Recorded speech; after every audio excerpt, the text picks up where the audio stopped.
What's going on, guys? My name is Drew and welcome to episode 9 of this FM21 challenge series, The Curse of Bela Guttman, here at Benfica in Portugal. Some of you will notice that I have moved my camera around in terms of where it is on the screen. I've also expanded it slightly, and that's mainly to capture my arrow zoom feature wall I've started behind me. I've also got arrow zoom sound pads in front of me as well, hopefully to improve the sound quality of the YouTube content, but we'll obviously wait and see on that whether it works or not. But yeah, I've made a bit of a start, and I've almost finished my sort of gaming room setup now, put some RGB lights in, etc. Shared it on Twitter as well, so if you are following me on Twitter you will have seen my setup. Moved my microphone around, moved my streaming light as well around. So yeah, had a bit of a spring clean in summery autumn. I say summery, it's very grey outside, but yeah, so summery autumn, whatever we're in. So yeah, bit of a sort out. If you're new to the channel, do go back and watch those previous episodes, because there's going to be some spoilers today in this episode. So yeah, do go back and watch the first 8 episodes, including the intro as well, obviously, just to get a bit of a background into why we're doing this save and how we've got on so far. But also, please do ring that bell, subscribe, comment, like as well, to show that you're enjoying the content. But yeah, this is episode 9, and this is the final episode of this season. So thank you so much again for the support received so far, the likes, the comments, the subs, etc. I've really enjoyed doing this first season. Before we get into the episode though, let's run the intro, and I'll bring you guys back in a sec with a bit of an update on what we've done so far and what's going to be happening in this final episode.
So we've done it. We've won the league. Obviously, that wasn't our main challenge for this series. The challenge was to win some sort of European silverware, lift the curse. But if you have watched the previous episode, you'll know that that came crashing down in front of us by getting battered by Paris Saint-Germain 5-0 in the second leg, after being 1-1 in the first leg. So we were taught very much a lesson. Won't go into too much of the detail of that because it still hurts. But yeah, so failed to complete the challenge for this season. But as I say, we've managed to win the league. So we've got Champions League football next season. We've done it with a 4-point gap over Porto in the end. So obviously it was pretty close going into those final few games of the season. If we have a look at the schedule, so following that battering by Paris Saint-Germain, we then followed that up with a 2-2 draw against Porto. Obviously this was going to be a big game in terms of who will win the league, but we fought out a 2-2 draw, and actually I was 2-0 down after... I was 2-0 down at half-time. Goals from Felipe Anderson on 7 minutes and Taremi on 45 minutes. I had to completely change the tactic for the second half. Went narrow, pushed 3 up front, and came back with a 2-2 draw. So goals on 65 and 68 minutes from Nunez and Weigl. So we fought back in that one, which I think helped us on our way to victory in the league, because we then followed that up with a 3-1 win over Vicente. Goals from Rafa and Waldschmidt as well. We then played Santa Clara and beat them with Felipe Cruz, who I've just promoted to the first team because he's deemed a wonder kid apparently, right back as well. So we'll see how he develops next season.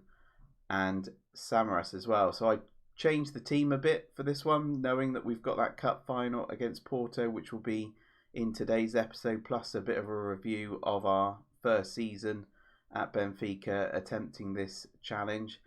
But the reason that 2-2 draw was important against Porto is because they, in terms of their schedule, after drawing against us, then drew against Santa Clara, which essentially gave us the league, I think. So yeah, pretty decent result for us there. As I say, we're on for a treble potentially this season. If we can win the Portuguese Cup, where we play against Porto today, we've already won the Super Cup, beating Porto, and obviously we've now snatched the league from Porto as well. There's already been some managerial casualties. The sporting manager's been sacked, not surprisingly, because I suspect they were supposed to challenge for the league this season. I'm not sure. They did lose a lot of players, didn't they? There was a bit of a mass exodus from Sporting, so I don't know where they were expected to finish this season. Does it tell me? Media prediction 3rd, and they actually finished 4th. So you can see why the manager got sacked there, I guess. Depends as well what the board were expecting. So yeah, that job is out to advert at the moment, and some of the other lower league managers have gone as well. So as I say, in today's episode, it will be the final of the Portuguese Cup. Hopefully we can bring back a treble in our first season. Not quite what we wanted, but we'll push on for next season. Obviously, we've got a bit of money to spend as well. I'm currently scouting players for next season as well in positions that I want to strengthen. I think mainly it'll be bringing in backups for our first team, because our first team have performed really well this season, but obviously didn't quite get over the line, and was taught, like I say, a lesson against Paris Saint-Germain. So we need to strengthen. We've got players obviously coming back as well that have gone out on loan, so we'll look to see how they might fit into the squad, or potentially we'll look to cash in on them to strengthen further the team, as I say. So let's get into the let's get into the last game then of season 1, the Portuguese Cup final against Porto. Pick our squad and hopefully bring back a semi-decent treble this season. So this will be the lineup to play Porto today. I'm sticking with this 4-2-2-2 tactic that we've used all season. It has worked for us, although this was the tactic I used against Porto, where I was 2-0 down by half time, and obviously had to switch it up massively to get that draw in the end, which potentially got us the league victory, that potentially won us the league.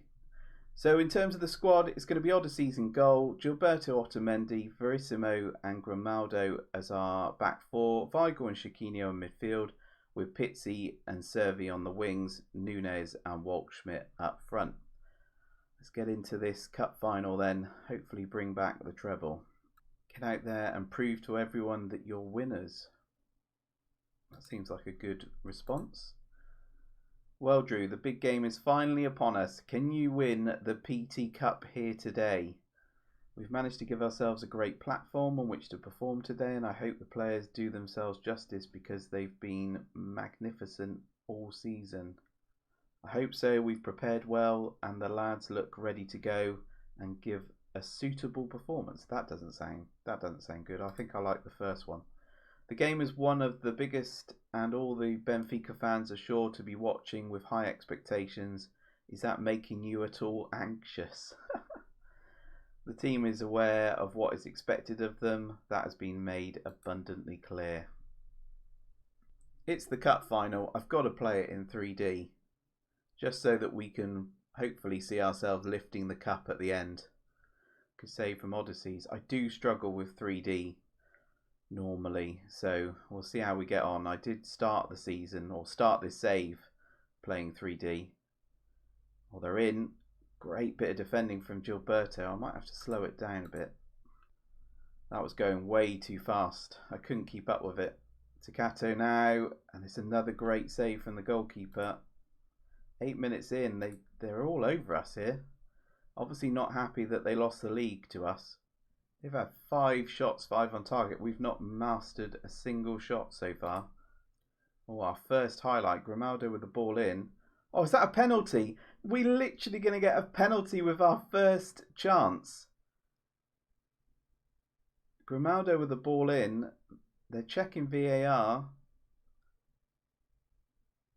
This is going to be brilliant if it's a goal, if it's a penalty. Penalty awarded. But, oh no, I couldn't change Waldschmidt. He's missed so many penalties this season. I meant to change him. He's probably going to miss it here as well. Oh, he scores! Come on. 1-0. 36th goal of the season for Waldschmidt. He's been on fire in front of goal. 28 minutes. 1-0. First opportunity as well. First highlight. First shot on target. We're going to FM Porto here. Although it's a highlight straight from the kickoff, which normally means they're going to go ahead and score straight away. Oh, we've given the ball away. Good save from the keeper. Ottavio now. Oh, plays a lovely ball. How have they not scored? Darwin. Oh, come on. Let's FM them just before half time. Oh, he almost went all the way through then, Nunez. Oh, Morega's in. Is this it? It is. It's been coming, to be fair. Porto have been all over us. They've had so many chances. Morega was through. I don't know if that's Otamendi. Yeah, it is. Of course, he's not going to have any pace, is he? To keep up with the striker. I think they're playing on that as well.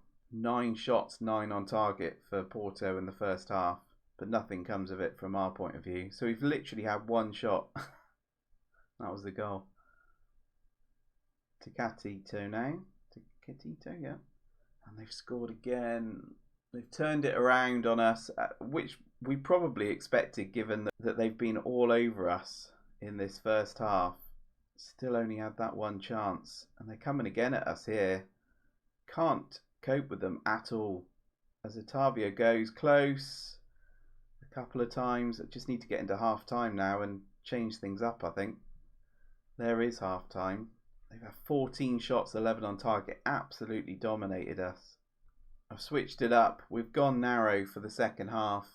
Pretty much what's happened in the first half is what happened when we played them in the league, and they obviously went 2-0 up.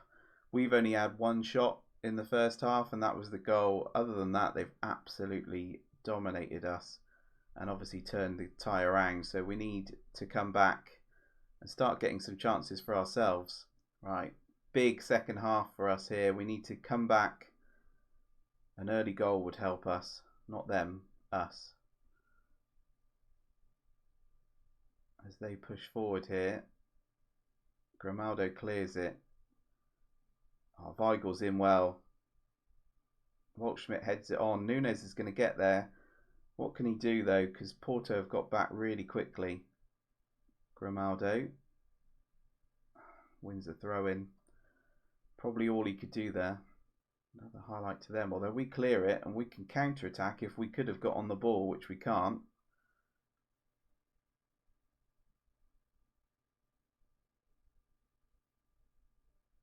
Oliveira, good ball over the top. Felipe Anderson puts it across. Morenga couldn't get on the end of it. I feel like we're standing off them. As they come in again, it's another great block and we clear it. Looks like it's a highlight to us. Verissimo, Grimaldo, Pizzi, Weigel. We can actually start playing now, boys. Darwin, have a shot. Oh, it opened up. Oh, he's just... I don't know why he took it so wide. Should have just had an early shot. Felipe Anderson now. Taquito. It's another block. Can we counter-attack with Waldschmidt? Oh, he's done so well. Oh, but Pepe. How did Pepe find that pace? Came back really well. Last 10 minutes of the game. Still 2-1 to Porto. We don't appear to be doing anything.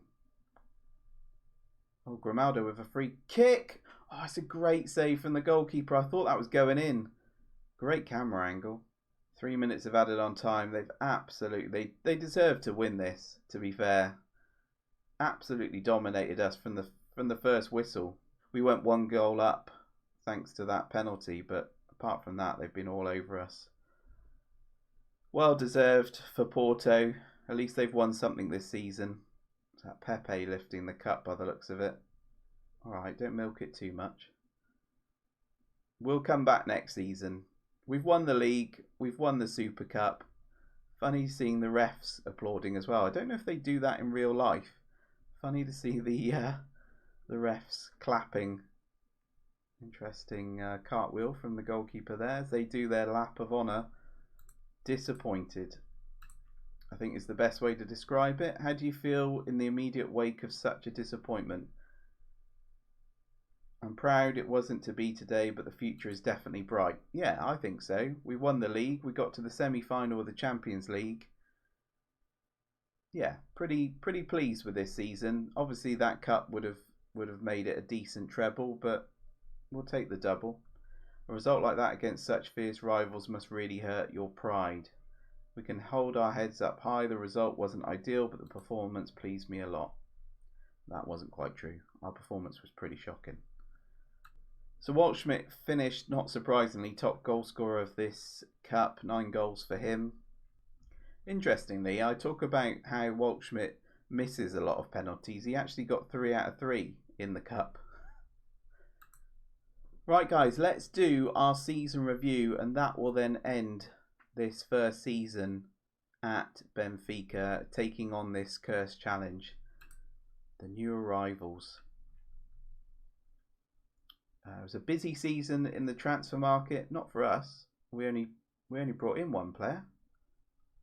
Oh, but these transfers had happened previously. Okay. And it's safe to say they were some good business done in bringing in key new signings who contributed hugely to this season's successes. It's nice to see that the player that we brought in got the highest rating, as in Eric Garcia, who we loaned in from Man City. So that's good to see. Shows that I kind of know what I'm doing. 41 appearances for him. He actually got 3 goals as well. Decent performance from him. Only 20 as well. I think he's going to Atletico Madrid. Yeah, next season. So they'll have a decent defender in Garcia next season. Waldschmidt, not a player we obviously brought in, but what a player he's turned out to be this season. 54 appearances, 36 goals and 12 assists. Not too shabby at all, is it?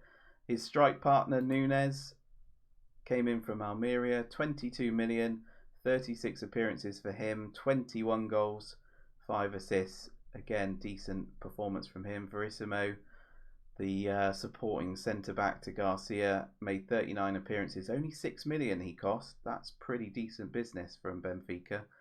6 goals, 1 assist, but obviously it's the clean sheets we had. And I think we only lost 1 game in the league all season as well. So that's thanks to those defenders.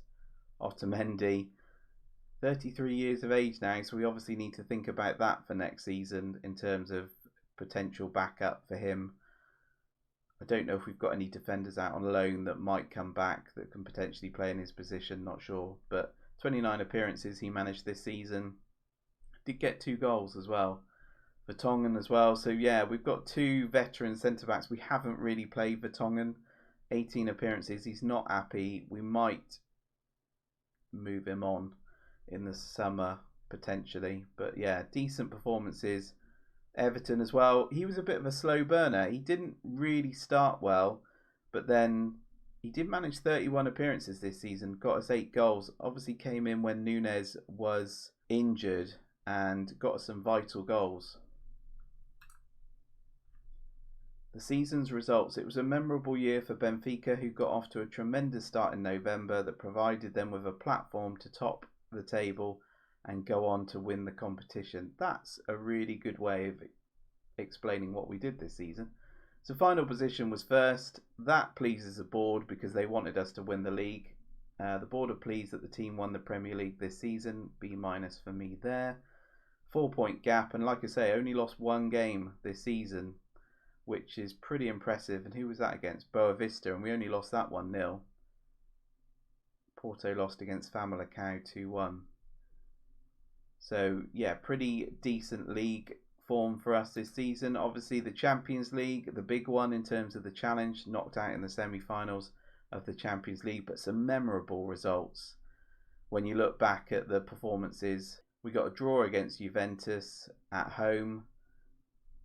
We also beat them away as well in Italy, which is a pretty decent result for us there, 3-2. Decent results against Ajax as well. Obviously, we don't talk about the 6-2 defeat against Mönchengladbach. We've moved on quite quickly from that. Decent results against Bayern as well, Real Madrid, and then that 1-1 draw in Portugal against Paris Saint-Germain I thought was going to give us the platform for the second leg, but in Paris they were just a different level, weren't they? 5-0 win for them there. Portuguese Cup, obviously just played that, runner-up, reached the final as a minimum. We did that, but didn't lift the cup, just got beat by Porto. Portuguese League Cup, we went out quite quickly in the first phase to Madeira on penalties. We'll just skip over that one, I think. And the Super Cup we won at the start of the season by beating Porto 2-1. So yeah, double for us. Moments to remember. Biggest win, 8-1 against Lira. Goals from Waldschmidt, hat-trick from Waldschmidt. Nunez, Rafa with a hat-trick as well. And Servi. Match to remember, definitely that 3-2 victory over Juventus. Especially we were 2-0 up on 37 minutes. Obviously Morata got a goal back on half-time. But then, yeah, 3-2 overall. Pretty decent match for us. Goal of the season is Rafa's goal on 80 minutes against Madeira. Let's go and watch that now. So yeah, Servi wins it back. And then Rafa, that's right, just runs at the defence, doesn't he? And unleashes an absolute pile driver into the top corner. Yeah, definitely worth goal of the season, I think. So in terms of the finances then, we've done pretty well. I think we've managed to get to a secure financial status. We've sold some players as well. Obviously performing well in the league has brought us in some decent revenue. 30 million in terms of broadcasting rights. That will probably be down to the Champions League as well. All the arrows have gone up, so that means that we are bringing in a decent amount of cash, I guess, compared to maybe last season, if that is a comparison. Competition prize money, 53 million. That's obviously gone up due to how well we performed in the Champions League as well. Match day, commercial and retail, that's increased as well, 2.6 million. Club reputation, previously continental and currently continental, so that's not changed. And 3.4 million in terms of merchandise sales as well. Waldschmidt being the sort of top shirt to purchase, although it's going to cost a bit in terms of letters, isn't it? I guess if you want his name on the back of your shirt. How we lined up, so we know that was the tactic we went for this season. Worked the majority of the season, I'd say, as well. And that's the standard lineup that we went with. Yeah, Rafa on the right, Servi on the left, Waldschmidt and Nunez up front, which were just immense. 57 goals between them this season. Not too shabby, is it? And that strong defence. Obviously, Garcia is going to be leaving us. We've got a couple of defenders that are getting on in years. So we're going to have to look at what we've got either in reserve or potentially coming back, or where we might need to invest for next season. The accolades. So yeah, Waldschmidt 36 goals, Servi 12 assists, player of the match 3 times for Nunez. Grimaldo had the highest average rating of 7.2. Weigl with the most passes completed. Young player of the season, Eric Garcia, not surprisingly, and that's good to see because that's the player we brought in We saw Rafa's goal of the season. Fans player of the season's Almeida, which is interesting because we didn't start with him. We brought him in sort of part way through the season. Most goals by a player in a match, Waldschmidt with 3. Most assists by a player in a season, 12 for Servi. 28 clean sheets for the goalkeeper, so that's pretty good. We tied him down to a new contract as well. Oldest goal scorer, Otamendi, on 32 years. So the hard work and effort paid off on the pitch, and such a feat didn't go unrewarded at the end of season awards ceremony. Benfica started better than anyone else and ran with that all the way to the title. That's from Eurosport. So that's pretty decent praise from them. So that's the double, the Super Cup and the league. So guys, that will complete season 1 of this FM21 challenge series here at Benfica. Hopefully you've enjoyed this season. I'm going to now play through until pre-season of season 2. That will be the next episode where I go through the transfer business that we've done pre-season as well, how we've performed there. And we'll make a start into season 2 and try and lift this curse if we possibly can. But thank you again for all your support, your comments, your likes, your subs, etc. It's very much appreciated and makes me want to go and create more content for you guys. Thank you so much. Thank you again to FM DNA as well for creating my intro, and to Vas for creating the thumbnails. Take care of yourselves, and I'll see you in season 2.